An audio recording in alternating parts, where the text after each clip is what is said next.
mewawancarai PT di Palembang dan kami memilih karyawan cabang BCA di Hashim.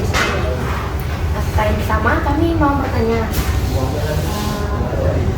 bagaimana sejarah berdirinya cabang Bank BCA ini dan pada tahun berapa? BCA KCPK Wahid Hasyim ini berdiri November 2021. Jadi kalau sampai sekarang itu sudah sekitar 3 tahunan. Oke. Latar belakangnya kantor cabang ini dibuka karena apa? Yang pasti kan untuk pelayanan kita ke nasabah BCA, terutama yang di daerah dari Ampera ke Kertapati itu belum ada BCA. Jadi jadi untuk pelayanan ke nasabahnya kita mendirikan ini di sini gitu loh kan. Selama ini kan cuma ke arah Pelaju dan ke arah Jakabaring. Mbak, selanjutnya mau tanya produk apa yang ditawarkan di Bank BCA?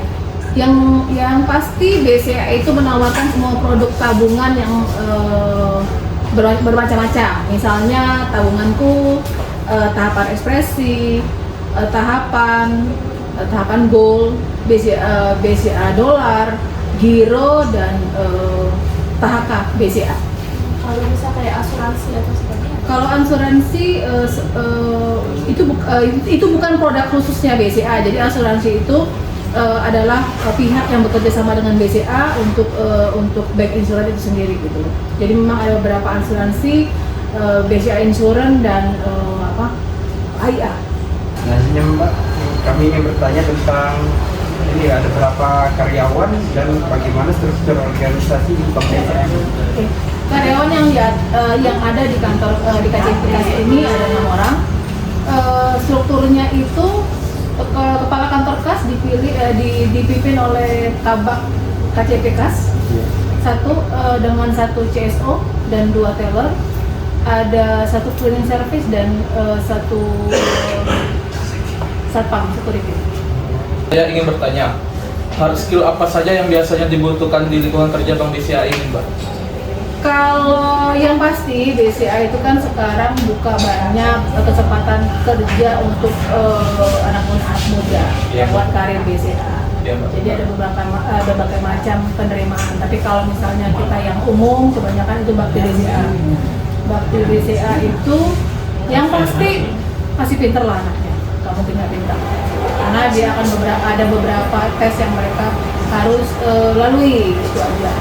Terus itu paling kalau untuk teller dan CSO mereka harus memahami komputer yang jelas, pasti itu aja. Terus dia pendidikan lah, pendidikannya kan pasti ada standar yang BCA punyai. Misal kalau dia S1 minimal 3. Jadi ada standar-standar khusus yang BCA yang harus dari awal dipenuhin dulu. Itu untuk yang misalnya untuk bakti BCA. Tapi untuk level yang selanjutnya misalnya MDP dan lain-lain itu dengan kemampuan lagi yang berbeda-beda, itu aja. Saya ingin bertanya tentang soft skill apa saja yang bisa dibutuhkan di lingkungan kerja Bank BCA. Kalau tadi kita bahas tentang hard skill, jadi selain pintar, tes juga harus lulus, terus pendidikannya juga IPK juga udah pasti berapa, keahlian mereka untuk komputer. Soft skill yang BCA juga harapkan dari seorang pekerja itu dia bisa beradaptasi dengan teman-temannya, bisa kerjasama, terus yang pasti attitude-nya juga harus bagus. Selain itu keahlian mereka untuk menjual, karena sekarang BCA itu banyak sekali produk yang harus dijual ke nasabah, baik itu produk dia sendiri misalnya tabunganku dan kredit dan lain-lain, itu juga ada asuransi yang mereka harus tawarkan. Nah itu kita perlunya orang yang bisa menjual dan berbicara dengan bagus ya.